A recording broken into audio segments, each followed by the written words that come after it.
Hello guys, जय हिंद, जय Bharat and I hope आप सभी अच्छे होंगे और बहुत अच्छे से पढ़ाई कर रहे होंगे।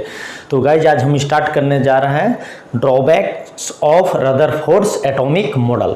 तो बच्चों, हम लोगों ने लास्ट क्लास में या अपने उसके प्रीवियस क्लास में हम लोगों ने देखा था कि भाई ये जो रदरफोर्ड्स था, तो रदरफोर्ड साहब ने कैसे गोल्ड फॉयल एक्सपेरिमेंट किया। On the basis of that उन्होंने क्या ऑब्जर्व किया कि एक एटम के अंदर एक न्यूक्लियस होता है और जो इलेक्ट्रॉन्स होते हैं वो एक सर्कुलर पाथ में रिवॉल्व करते रहते हैं। किस तरह? जिस तरह से जो हमारे प्लैनेट है वो सन के चारों तरफ रिवॉल्व करते रहते हैं। बट बच्चों, यहाँ पे रदरफोर्ड साहब ने बहुत सारा चीज़ें जो ऑब्जर्वेशन एक प्रिवेल करा था या जो एक्सपेरिमेंटली जो प्रूफ हो चुका था, दैट इज़ द जो क्लार्क मैक्सवेल साहब के द्वारा दिया हुआ था, तो वो भी प्रिवेल करा था। तो उसको उन्होंने एक्सप्लेन नहीं कर पाए रदरफोर्ड साहब ने। और फिर उन्होंने जो फर्दर फिर जो लाइन स्पेक्ट्रा होता है या जो एटॉमिक स्पेक्ट्रा होता है, तो उसके बारे में भी वो फर्दर एक्सप्लेन नहीं कर पाए थे। तो इसलिए इसे ड्रॉबैक बोला जाता है। तो हम लोग उसे डिटेल में देखेंगे। बट ये तो हकीकत है, हम लोगों ने अपने प्रीवियस क्लास में भी देखा था कि जो न्यूक्लियस का जो डिस्कवरी था वो किसने किया था बच्चों? रदरफोर्ड साहब ने। तो समझो उस टाइम 1911 की जो बातें हैं, उस टाइम ये एक क्रांति था केमिस्ट्री के लिए कि भाई जो एटम है, एटम के अंदर एक जो सेंटर है वहाँ पे जो मासिव पार्ट है दैट इज कॉल्ड न्यूक्लियस, जिसमें एक एटम के अंदर जितने भी जो पॉजिटिव पार्टिकल्स हैं, पॉजिटिव चार्ज पार्टिकल्स हैं, वो कॉन्सनट्रेटेड हैं। तो ये बहुत बड़ा डिस्कवरी था रदरफोर्ड साहब का। बट आफ्टर ऑल, क्योंकि 1911 में बात हो रही थी, तो उस समय भी बहुत सारी चीज़ें जो था जिसके बारे में वो एक्सप्लेन नहीं कर पाए थे, तो उनका वो ड्रॉबैक रहा। जिस तरह से जे थॉमसन साहब का ड्रॉबैक पे ही इन्होंने अपना एक्सपेरिमेंट को लीड कराया और फिर उन्होंने अपना रदरफोर्ड्स एटॉमिक मॉडल दिया। तो उसी प्रकार रदरफोर्ड साहब का भी ड्रॉबैक रहा था, जो आगे चलकर बोहर साहब ने एक एटॉमिक मॉडल दिया जिसमें इनके जो ड्रॉबैक था, उस ड्रॉबैक पे काम किया गया, उस पर और फर्दर रिसर्च किया गया। तो हम लोग यहाँ पे ये सारी चीज़ें देखेंगे। तो चलो हम लोग स्टार्ट करते हैं रदरफोर्ड्स एटॉमिक मॉडल का ड्रॉबैक। ओके, तो बच्चों हम लोगों ने देखा था कि बोर्ड साहब ने बोला था कि भाई अगर एक एटम है और एटम में यहाँ पे सेंटर पार्ट है, यहाँ पे न्यूक्लियस है, जहाँ पे जितने भी जो चार्ज पार्टिकल है वो कॉन्सनट्रेटेड है। अब इसके सराउंडिंग में सर्कुलर ऑर्बिट होता है, जिसमें क्या होता है बच्चों? जिसमें इलेक्ट्रॉन रिवॉल्व करते रहते हैं। उसी प्रकार से जिस प्रकार से जो हमारा प्लैनेट है, जैसे अर्थ है, जो सन के चारों तरफ रिवॉल्व करते रहता है। क्लियर है? तो इन्होंने दिया था। बट जो रदरफोर्ड साहब ने एक अपना जो कॉन्सेप्ट दिया था कि भाई ये यहाँ पे जो इलेक्ट्रॉन है, ये जो इलेक्ट्रॉन है, तो ये सर्कुलर ऑर्बिट में न्यूक्लियस के चारों तरफ रिवॉल्व करते रहते हैं। बट उससे पहले, ये बात है 1864 में, क्लियर है ना, क्लार्क मैक्सवेल साहब ने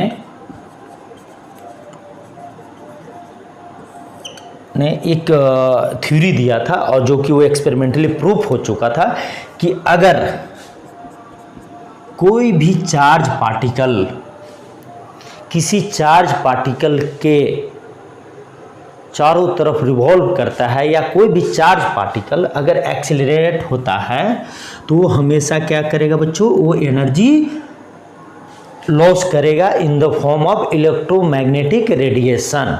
क्लियर है ना? तो ये क्लार्क मैक्सवेल साहब का था कि उन्होंने बोला कि अगर कोई, जैसे एक चार्ज पार्टिकल यहाँ है, एक चार्ज पार्टिकल यहाँ है, क्लियर है? तो यहाँ पे फॉर एग्जांपल इसका जो काइनेटिक एनर्जी है, इसे हम टोटल एनर्जी की बातें करते हैं, बट चूंकि ये मूवमेंट से रिलेटेड है तो हम यहाँ पे कॉन्सेंट्रेट करते हैं काइनेटिक एनर्जी के रिस्पेक्ट में। तो उन्होंने बोला कि अगर ये एक चार्ज पार्टिकल है और अगर ये मूव कर रहा है, for example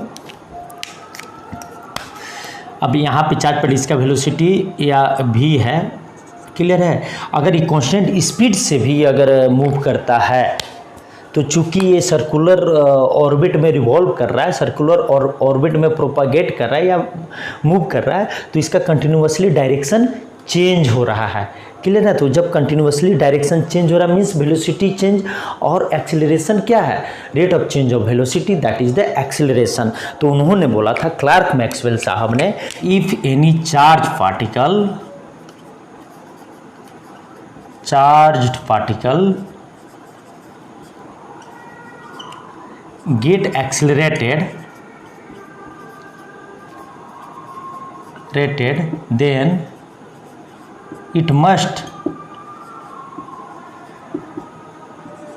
lose energy or emit energy in the form of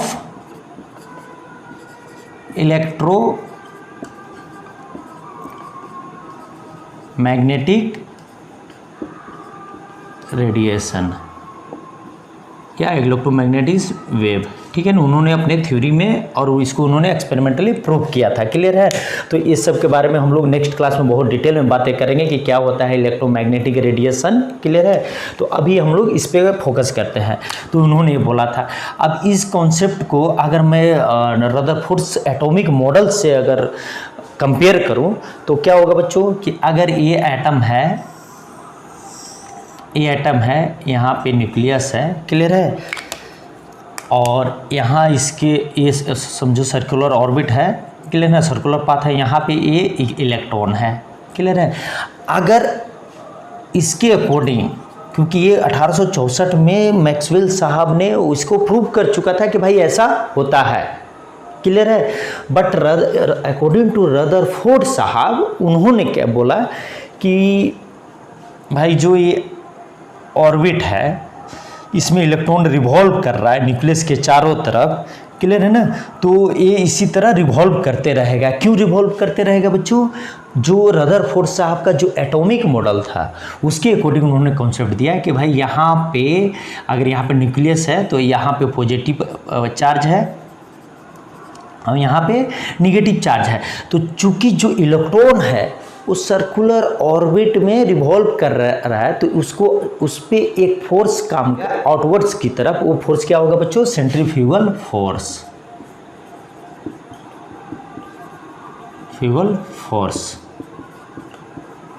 clear है? अगर इलेक्ट्रॉन है, सपोज इसका मास m है एंड वेलोसिटी v है, then centrifugal force equal to क्या होगा बच्चों? mv² by r। मीन्स यहाँ से जो डिस्टेंस है ये r है। क्लियर है? एक फोर्स ये काम हुआ लगा। अब दूसरा फोर्स उन्होंने क्या बोला कि भाई जो ऑर्बिट में जो रिवॉल्व कर रहा है इलेक्ट्रॉन और जो सेंटर में जो न्यूक्लियस है, वो दोनों के बीच में एक फोर्स काम करेगा, that is the electrostatic force. Clear है? तो ये जो बच्चों है ये क्या हो गया बच्चों? इलेक्ट्रोस्टैटिक फोर्स एक किसके बीच में? जब दो अपोजिट जो चार्ज पार्टिकल होते हैं उसके बीच में काम करता है। क्लियर है ना? तो सपोज अगर Z यहाँ पे है, Z is the atomic number या number of positive particles. Clear है ना? तब अगर यहाँ पे देखा जाए तो जो EF इज इक्वल टू होगा बच्चों ZE² बाई R²। क्लियर है? तो ये उन्होंने बोला। अब इसी को उन्होंने बोला कि भाई ये जो, चूँकि हम तो जानते हैं कि एटम क्या है? स्टेबल है। क्लियर है?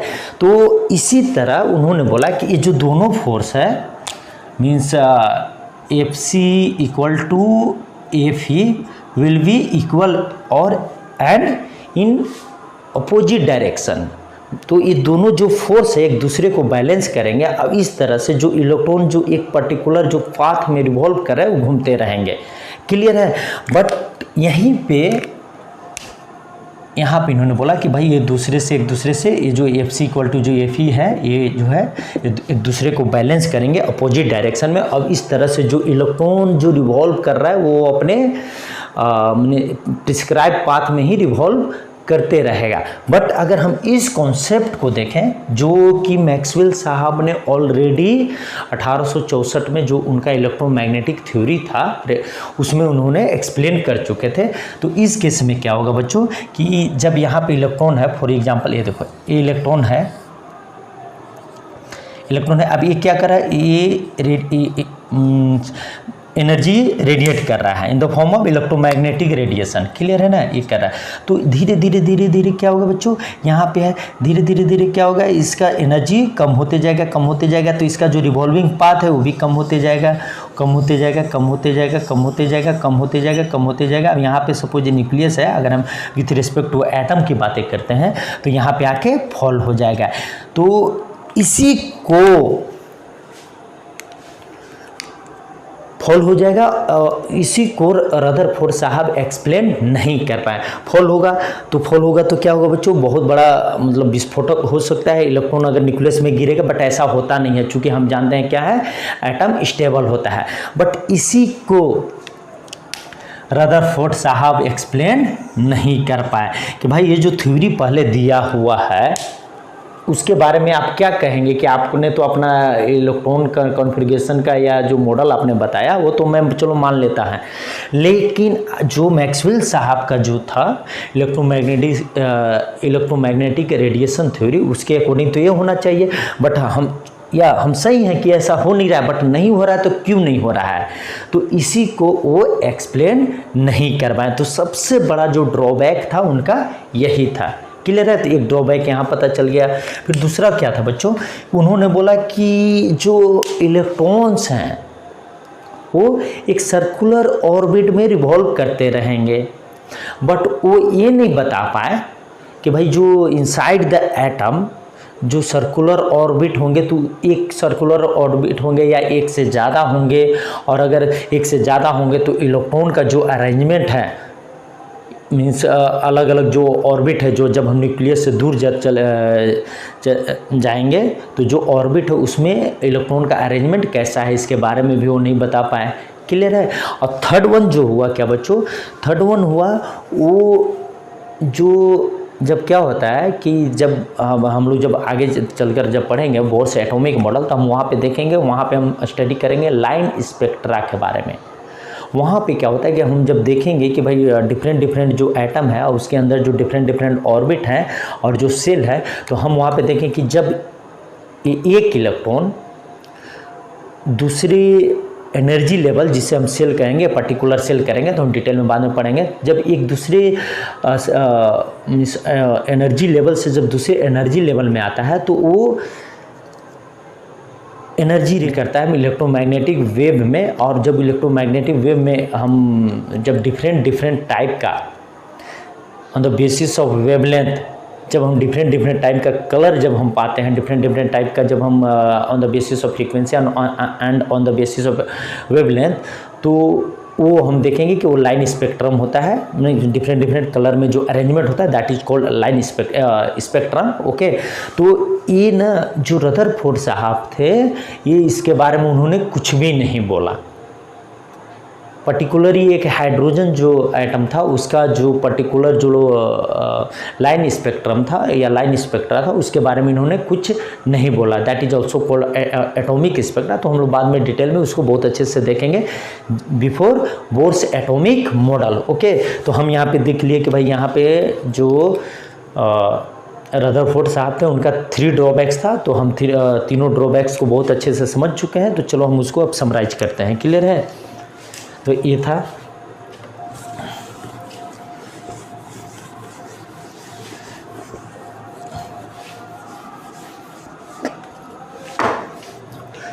तो पहला जो उनका ड्रॉबैक था बच्चों क्या था, he was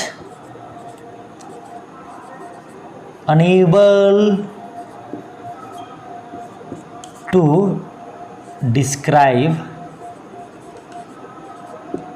stability of an atom. Means वही वाला कॉन्सेप्ट जिसको मैक्सवेल साहब ने बोला था। क्लियर है। सेकेंड यूनिट में he didn't tell about the electronic structure of an atom and energy level. Clear है? तो 2 पॉइंट हो गया। थर्ड पॉइंट हुआ बच्चों, ही वॉज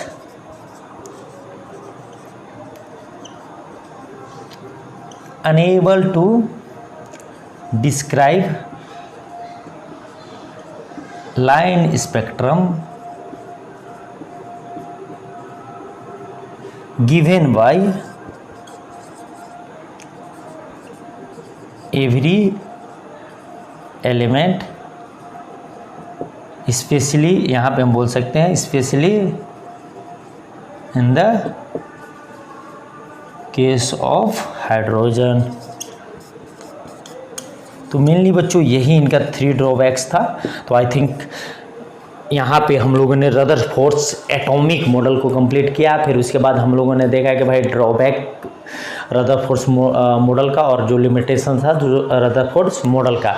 बच्चों हम लोग फर्दर जो क्लास है उसमें हम लोग स्टार्ट करेंगे बोर्स एटॉमिक मॉडल। अब उसमें हम लोग देखेंगे before going into Bohr's atomic model, उससे पहले हम देखेंगे कि 1-2 और डेवलपमेंट हुआ जिसको उन्होंने बोर साहब ने उसी को बेस बनाकर अपना एटॉमिक मॉडल तैयार किया और जो कि बहुत हद तक सही था। उनका भी लिमिटेशन था, तो हम नेक्स्ट क्लास में देखेंगे। तो आई थिंक आपको ये कॉन्सेप्ट क्लियर समझ में आया होंगे क्या मीन्स रदरफोर्ड्स एटॉमिक मॉडल क्या था और drawbacks of Rutherford's atomic model क्या था। तो चलो अब बहुत अच्छे से जी जान से पढ़ाई करो। जय हिंद, जय भारत।